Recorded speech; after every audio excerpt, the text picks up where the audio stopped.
Então, professor, vamos começar do início, o professor se apresentando, porque aí o aluno que vai assistir essa sua aula, né, que eu tenho certeza que vai ser uma aula, já vai conhecer melhor o professor. Sim. Então, eu sou Luiz Gustavo Assad Rupp, sou advogado há 25 anos, também professor no curso de Direito da Univille, onde leciono as disciplinas de Direito Ambiental e Direitos Humanos. Sou mestre em Ciência Jurídica e participo também do Centro de Direitos Humanos aqui em Joinville, que é uma organização de defesa dos direitos humanos, uma das mais antigas do país nessa área, né? E atuo aí na cidade, já atuei na área ambiental, no Conselho Municipal de Meio Ambiente, né? Essa disciplina de direito ambiental leciono na Univille já há 18 anos, né? E atuo bastante também nessa área. Que legal. Então tem formação, tem experiência, né? E tem experiência como professor docente, e tem atuação prática, né? E então, para quem está nos assistindo, nós conversamos, claro, anteriormente, né? O professor aceitou o convite e a gente pensou em algumas perguntas que tem a ver com o nosso curso, obviamente, né? Curso de extensão em economia criativas e modelos de autogestão, porque geralmente, professor, os modelos alternativos de gestão têm uma ligação muito com o meio ambiente. Então, vamos começar de uma pergunta mais macro para quem tiver interesse em aprofundar, né? Qual a importância da legislação ambiental, né? Porque os países modernos todos têm, né, legislação ambiental, isso é um tema importante. Eu acredito que sim, né? Mas deixar o professor fazer esse preâmbulo. Então, né, eu falo em legislação ambiental, mas nós podemos falar também no direito ambiental de um modo geral, que é algo Uhum. um pouco mais amplo, né, do que a legislação. E o direito ambiental, enquanto ramo do direito, é algo novo, né? Então, se o direito civil, outras áreas do direito possuem séculos ou até milhares de anos, né? Nós vamos lá para Roma, para a Grécia Antiga, o direito ambiental é um produto do século XX, podemos dizer da segunda metade do século XX. Né? No Brasil mesmo, nós podemos falar num direito ambiental a partir do início da década de 80, que é quando foi instituído, em 1981, a lei que institui a Política Nacional do Meio Ambiente, que é a Lei 6938 de 1981. Não que não houvessem leis ambientais antes disso. O Código Florestal, o primeiro Código Florestal é da década de 30, o segundo Código Florestal de 1965, 1934 o Código de Águas, né? Até lá no período do Brasil colônia nós podemos encontrar leis ambientais, Nossa. mas nenhuma delas dispunham do meio ambiente, o meio ambiente como um todo. Tá? Isso só vem a partir do início da década de 80 para cá. Né? Antes disso, haviam leis que tratavam da proteção ou da regulamentação do uso de bens ambientais específicos, mas não se falava em meio ambiente. Se falava em água, em floresta, mas não se falava em meio ambiente. A ideia macro, né, É.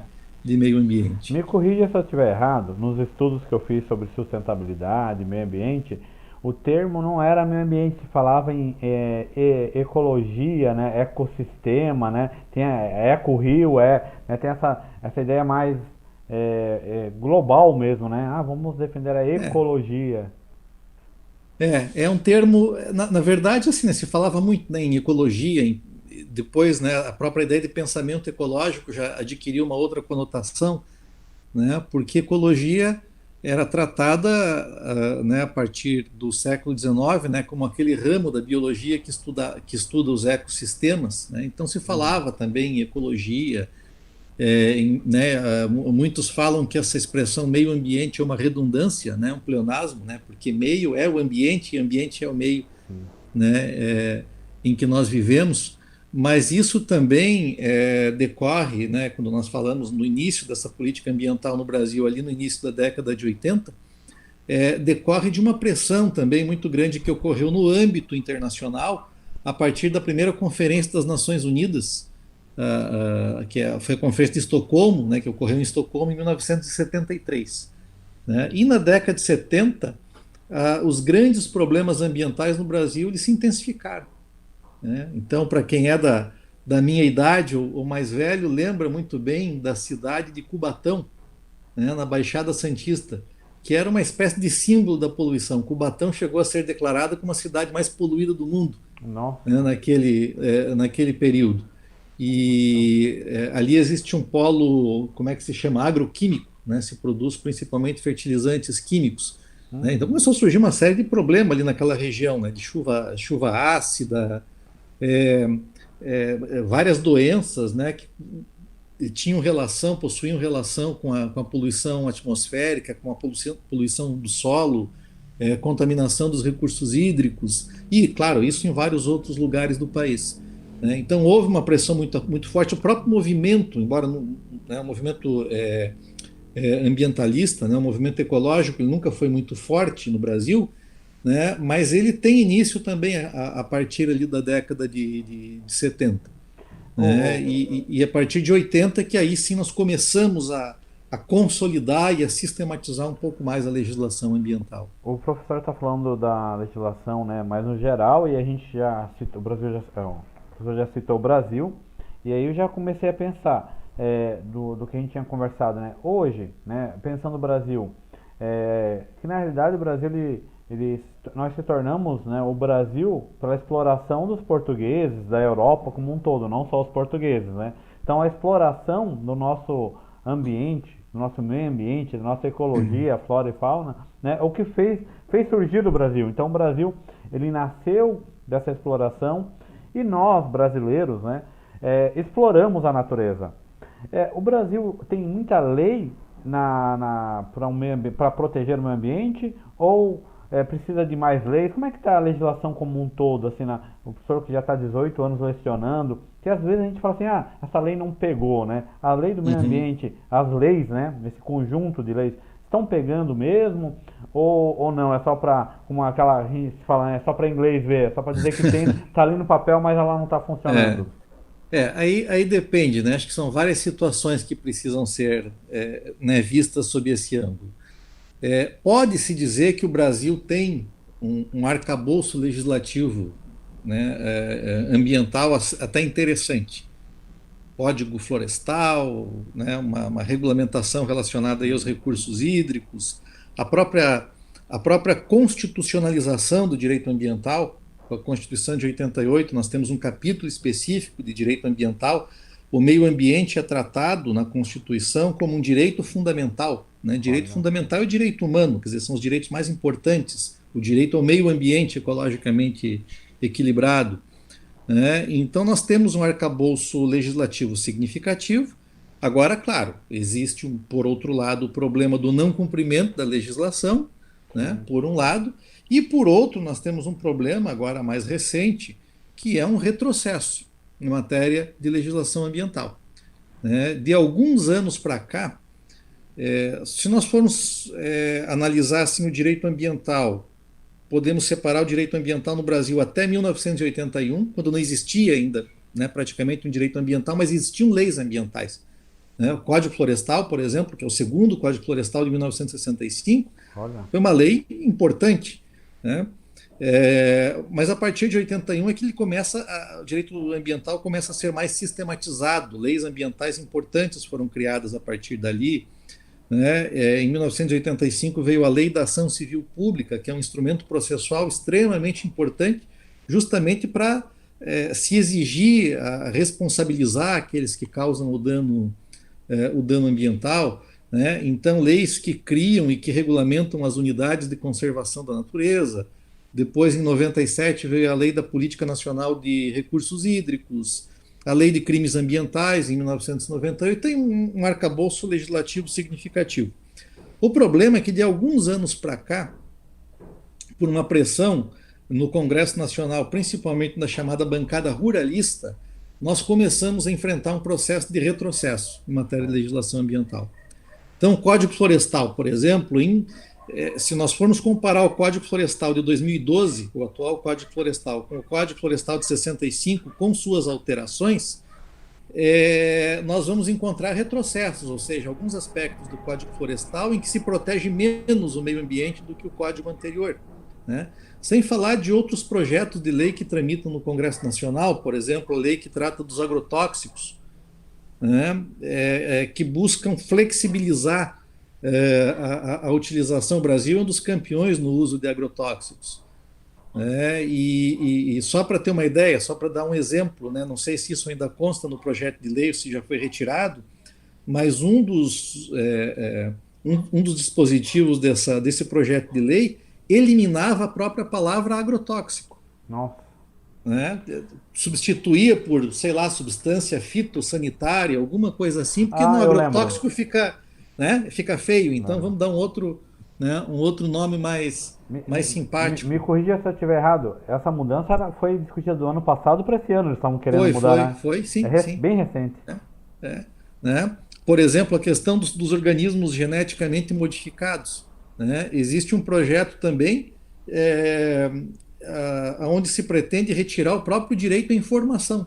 Então, quando nós Nossa. compramos algum produto que contenha OGMs, né, transgênicos, principalmente milho, soja, né, quase tudo hoje que é vendido e que contenha soja ou milho, principalmente é transgênico, consta, né, produto transgênico, né, biscoito, massas, polenta, fubá, né, qualquer coisa à base de milho, você vai encontrar na embalagem aquele triângulozinho amarelo com T, né, que é na verdade, uma informação. O consumidor está sendo informado ali que aquele produto contém alguma composto né, por algum organismo geneticamente modificado. A bancada ruralista pretende retirar esse tipo de informação sob o argumento de que isso gera uma espécie de preconceito em relação àquele produto. Quer dizer, tirar o direito à informação, que é um absurdo Sim. completo. Né? Então existem por aí várias outras, e basta daí, claro, é uma outra questão já de natureza política, Sim. o que vem ocorrendo principalmente com o atual governo federal, que aí tem uma proposta mesmo Sim. né, de passar retroescavadeira em tudo. Né? Nessa E os conversa, números estão aí. nessa conversa mais geral que nós estamos Hum, ainda, né, nesse preâmbulo, nessa uhum, introdução, eu tenho esse entendimento, mas eu não sou, né, conhecedor da legislação ambiental como um todo. É muito complexa também, né? São várias leis esparsas e tal que formam esse arcabouço. Mas o que está claro na fala do professor e que a gente lê nos jornais e a ciência e o professor está referendando é o seguinte, que o próprio Estado que tem que garantir o direito fundamental ao nosso meio ambiente é o mesmo Estado que hoje ele quer precarizar as leis com relação ao sim, meio ambiente, né? E sim. com certeza em prol, né, de interesse privado e dos grandes aglomerados das empresas, da indústria privada também, né? Então acho que tem Sim. uma questão política e econômica muito forte aí. Embora, né, se você percebeu aí até nos últimos dias, é, saíram, né, foi noticiado por aí que algumas empresas também começam a se preocupar por conta da imagem do Brasil no exterior, Sim, né, em razão da política do atual governo, que isso pode gerar, né, algum tipo de restrição à comercialização de produtos brasileiros, principalmente na Europa. sim. Né? Então, quando parece que toca no bolso, daí o problema já. Porque me corrija se eu estiver errado, né? Porque o meio ambiente hoje, do ponto de vista econômico, financeiro, do mercado, do capital, ele é um valor agregado, né? Se você tem uma sociedade com o meio ambiente dentro da legislação correta, protegendo, os valores, os produtos produzidos por aquela sociedade, ela remete a um valor maior, né? Porque olha, produz tal produto e o meio ambiente é respeitado. Então, a degradação do meio Uhum. ambiente não apenas, obviamente, degrada a própria flora e fauna, mas como, né, descaracteriza o país, ou melhor, desqualifica o país como um É, global player, né? pelo menos do ponto de vista da imagem, Sim. né, isso fica bem prejudicado. É aí que, tipo, a gente meio que foi conversando e realmente chutamos aí Né? para grande área para fazer um Claro. gol agora, que é a pergunta que começa a ficar dentro do que a gente vai discutir com nossos alunos, que é possível, então, ter uma relação empresarial, de indústria, de comércio, de serviço e meio ambiente? Ou seja, É possível você desenvolver o país respeitando o meio ambiente? Ou essa soma não é boa? Então, eu tenho uma expressão, né, que ficou muito batida. Ela se tornou muito, ela entrou no senso comum, principalmente no início da década de 90, né, quando foi organizado, foi realizado no Brasil a segunda Conferência das Nações Unidas sobre Meio Ambiente, né, conhecida como Rio 92, e que foi o maior evento em matéria ambiental que ocorreu no mundo até hoje. Inclusive, foi, se eu não me engano, ainda é considerada a maior reunião de chefes de Estado que ocorreu até hoje na história. É Né? verdade. Eu tinha Que 12 aconteceu, anos e lembro até hoje. que ocorreu no Rio de Janeiro em 1992. Naquela época se tornou muito popularizada e entrou no senso comum essa expressão chamada desenvolvimento sustentável. Né? O problema é que essa ideia de desenvolvimento sustentável, ela entrou no senso comum e ela começou a se vulgarizar, né? E eu sempre falo isso com os meus alunos, nós podemos comparar a ideia de desenvolvimento sustentável, essa expressão desenvolvimento sustentável, com a corrupção. Né? Qual é a comparação que eu faço? Alguém já viu algum político defender a corrupção? Sim, tá. Na campanha eleitoral, estou aqui para defender a corrupção, acho que o político tem que se corromper, tem que. Né? Ninguém, nenhum político defende a corrupção. Então, se ninguém defende a corrupção, então não existe corrupção. Né? Se Logo, né? ninguém. Né? Não existe Sim. corrupção. Bem, desenvolvimento sustentável é mais ou menos assim que ocorre. Eu não conheço nenhum governo e nenhuma grande empresa, uma grande corporação que seja contra o desenvolvimento sustentável. Todas são a favor do desenvolvimento sustentável. Só que o tal do desenvolvimento sustentável não existe. Praticamente não existe, a gente não vê. Né? Os problemas ambientais vão se intensificando. Existem, claro, práticas pontuais, né, que nós podemos chamar de sustentáveis, mas não uma política global, uma política geral de desenvolvimento sustentável. A situação do planeta, de um modo geral, está piorando. Né? Claro, não, tal empresa tem um programa de tratamento de resíduos ou de reutilização. Tudo bem, isso é uma prática sustentável? Né? Agora, o desenvolvimento, de um modo geral, do sistema como um todo, ele continua sendo insustentável. Né? E por que ele é insustentável? Ele é insustentável por conta dos padrões que nós temos de produção e de consumo. Ou seja, quando uma sociedade produz mercadorias, ou seja, algo para se vender, apenas para se vender, e não para efetivamente satisfazer as necessidades humanas, que nem tudo que se vende é para satisfazer as necessidades humanas, né? Toda a produção ela é orientada para um determinado caminho. Né? Então é claro que hoje nós temos ciência, tecnologia suficiente para resolver quase todos os problemas da humanidade. Não poderia ter fome no mundo, né? Sim, Por conta do progresso científico e tecnológico. O problema é que quando tudo isso é apropriado para o capital, para a acumulação de capital, esse que é o problema, né? Para a acumulação de capital, a produção ela é orientada e o consumo é orientado para outras finalidades que não o atendimento das necessidades. Então, assim, eu sou, no mínimo que eu posso dizer, que eu sou cético em relação a essa ideia de desenvolvimento sustentável. Agora, claro, é possível estabelecer determinadas práticas pontuais sustentáveis? Ótimo, né? Apoiamos, não tem dúvida nenhuma. Né? Mas não dá para dizer que é possível resolver todos os problemas ambientais nos padrões atuais de produção e de consumo. Só para dar um exemplo. Né? à vontade. Nós podemos dizer assim que toda a economia do século XX, boa parte da economia, me corrija que, né, o professor tem bem mais conhecimento do que eu nessa área, mas boa parte da economia do século XX ela foi voltada para o automóvel, de uma forma ou de outra. Né? Então você pega aqui Brasil, São Bernardo, região de São Bernardo, ABC Paulista, né, um dos polos industriais mais importantes do Brasil, pelo menos até bem pouco tempo. Né? O que efetivamente desenvolveu o país ali? Foi a indústria automobilística. Boa parte das indústrias, inclusive aqui de Joinville, né, voltadas para fornecimento de autopeças, bloco de motores e outros componentes para a indústria automobilística.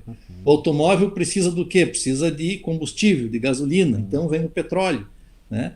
O que o petróleo gerou? Um combustível fóssil extremamente poluente ao longo do século XX.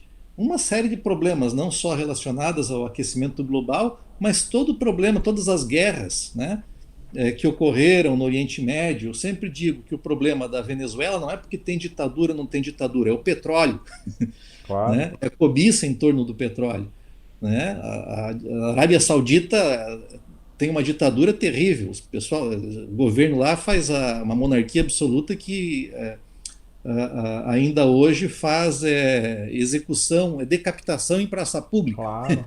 né? Mas Não, é aliada do império. Então, é né? isso que é uma Então não tem problema. contradição até, né? Os Estados Unidos que propaga levar e apoiar as democracias ao mundo afora tem como principal aliado e principal que mantém, né, que vai manter a economia americana ativa, uma monarquia absolutista, né? Sim, sim, Prestigiada, aliás, pelos próprios presidentes. Não dá pra dizer que o claro. Donald Trump é o único, né? Ele pode ser o que mais se envolveu, mas Sim, o Obama, os outros, com certeza não sim, sim. descartaram. Então, realmente, o petróleo ele é a energia, se a gente pensar em energia positiva ou negativa, sendo uma energia negativa, né, do ponto de É, vista para o meio ambiente, né? Porque sim. e mesmo formas, né, no caso até o Brasil, falando rapidamente sobre isso, ele foi um dos primeiros países a tentar desvincular a gasolina, né, o fóssil, né, pensando em alternativas, né? Claro, Mas a grande indústria parece que não se interessou por isso. sim, sim. Né? Esse até gostaria de tocar nisso, né? Eu sempre, só voltando um pouquinho para a questão do petróleo, por exemplo, os Estados Unidos não iria invadir o Iraque, eu sempre falo isso, né? Não iria invadir o Iraque se o Iraque produzisse banana ao É, invés de petróleo, né? A sim. questão era o petróleo, evidentemente, né? E no Brasil, você lembrou bem, né? O Brasil desenvolveu, né? E mesmo que aquele período foi um período de ditadura e tudo mais, mas desenvolveu, embora tenha sido desenvolvido por um físico, né? Acho que ele era físico, inclusive, era como é que era o nome dele? Eu não me O lembro o José nome. Bautista Vidal, É, Bautista Vidal, né? Que foi quem organizou o Proálcool no Brasil ali no final da década de 70. Isso é uma experiência magnífica, né? O Bautista Vidal ele dizia, inclusive, que o Brasil, só em matéria de óleo de babaçu a ser produzido no Maranhão, tinha uma Arábia Saudita no Maranhão, ele dizia, é, né? Só a gigante. partir do óleo de babaçu. Mas por que não se investe? Quais são os interesses que estão atrás que um país, né, como o Brasil, que tem todo esse potencial, né, e que pode retirar uma energia que tem o sol, né? Tem Sim. né, tem um outro professor importante também de Minas Gerais, lá, Gilberto Felisberto Vasconcelos, né, que fala o sol. Né? Acho que nenhum país tem essa potência, né, a partir do sol. E aí tem a questão da fotossíntese, que vai produzir biodiesel, a própria energia solar, e nós não exploramos isso e ficamos na dependência de um combustível que é sujo, né, que é extremamente poluente, sujo e que gera uma série de outros problemas. É, Né? quando eu Por que tive não se investe, né, nessa. Quando eu tive uma oportunidade para ir para fora do país, eu acabei parando em Paris. E, claro, a cidade é linda, tudo que fala de Paris lá tem Uhum. positivo. Mas uma coisa que me chamou a atenção, que o Brasil também foi um dos primeiros, que é a questão do carro elétrico. Tinha muito carro elétrico, até aquele carrinho pequenininho, Uhum. ir e voltar a trabalhar, né? Sim. Para ir e voltar rapidinho, não eram para grandes extensões. Eu lembro que o Brasil também foi um dos primeiros a pensar o carro elétrico, né? Então, ou seja, se o professor quiser depois explorar um pouquinho esse tema, beleza? Uhum. Mas assim, há alternativas, né? Tanto Claro. para o combustível fóssil, tanto para essa economia capitalista que explora e que é acumulativa, né? Ela acumula, aliás, não é à toa que o Brasil é um dos países mais desiguais, não vou dizer o mais, né? Mas é um dos mais desiguais do Sim. mundo, né? E, como o professor falou, né? As pessoas não são pobres hoje porque a pobreza é uma coisa natural. Ou é a falta de política, ou é uma opção política a pobreza, né? Claro. Do Estado, né? Então, o que o professor pensa desses micro... Vão até pensar, o professor faz uma reflexão, mas legalmente, como é que funciona também essa questão do microempreendedor ou das empresas alternativas. Eu estudo um pouco de economia solidária, um pouco de economia criativa, esses modelos alternativos de economia, né? Então o impacto dele parece que não é tão grande, né, Claro, por causa claro. que Sim, sim, a grande sim, indústria consome, né, sim. Né? os bens e produz. Então, mas essas alternativas são viáveis? A legislação já trabalha com isso? Sim, nós podemos dizer o seguinte, que eu entendo que nem seja exatamente um problema da legislação em si, né, mas das políticas públicas de um modo geral, Certo. né, porque eu entendo aí sim que os estados, e principalmente os municípios, eles poderiam ter uma política um pouco mais. Não, não me pergunte qual seria exatamente a solução, porque se eu soubesse, né, daria já essa receita. Mas poderiam investir um pouco mais no chamado de desenvolvimento com base local, Sim. né? Ou seja, estabelecer determinados, organizar determinados empreendimentos voltados para a própria sociedade, né, para a própria comunidade local. Né? Eu, até numa conversa que nós tivemos esses dias com o professor Bellini, nós estávamos conversando a respeito disso. Né? Aqui em Joinville, por exemplo, o município ele se desenvolveu, né, durante aí o século XX, principalmente a partir da segunda metade do século XX, a partir da indústria, né, a partir desse segmento industrial. Então, da grande indústria, né, indústria pesada, indústria metalúrgica, sobretudo, e quais foram os reflexos disso na sociedade como um todo? Se formou um contingente de mão de obra, uma classe operária muito grande em Joinville, né, uma classe média, digamos, muito restrita, muito pequena ainda, né, e uma burguesia local, digamos, que não tinha um interesse muito significativo, um interesse muito grande em desenvolver a cidade, né? Em cuidar melhor da cidade. Por quê? Porque eu tenho dinheiro suficiente para ir para os grandes centros, né? Como quem diz assim, ó, vou fazer compra em Curitiba, Sim. né? É só, né? Fica aqui pertinho, então eu não preciso desenvolver, né, a cidade. Então, quando se fala em desenvolvimento local, você está falando justamente é, em garantir serviços né, e outros atrativos para a própria população. Né? E claro, isso não se dá, por exemplo, no turismo com grandes resorts, né? Uhum. Ou com grandes empreendimentos, mas com pequenos empreendimentos que normalmente são mais sustentáveis, que garantem, por exemplo, a questão cultural, né? Protege de uma certa forma, não causa um impacto negativo, né? Na cultura, no patrimônio cultural da população. Né? Então, eu acredito que existem algumas formas de viabilizar, né, algumas práticas que podemos chamar de mais sustentáveis. Num plano macro, né, daí sim eu sou pessimista em relação ao sistema como um todo. Sim. Né? É porque Mas nesse plano local acho que se pode fazer muita coisa. se chama de arranjo produtivo local, né? Esses arranjos, né? Isso. Eu não sei se o professor tem algum estudo, alguma experiência, né? Com relação a isso. Por exemplo, né? O fomento à agricultura familiar, o Exatamente. fomento, né? Eu digo fomento é o poder público Claro, bancar uma estrutura. claro. Às vezes não é nem claro que é o dinheiro, porque dinheiro sempre tem, né? O destino dele que é a discussão, mas dinheiro há.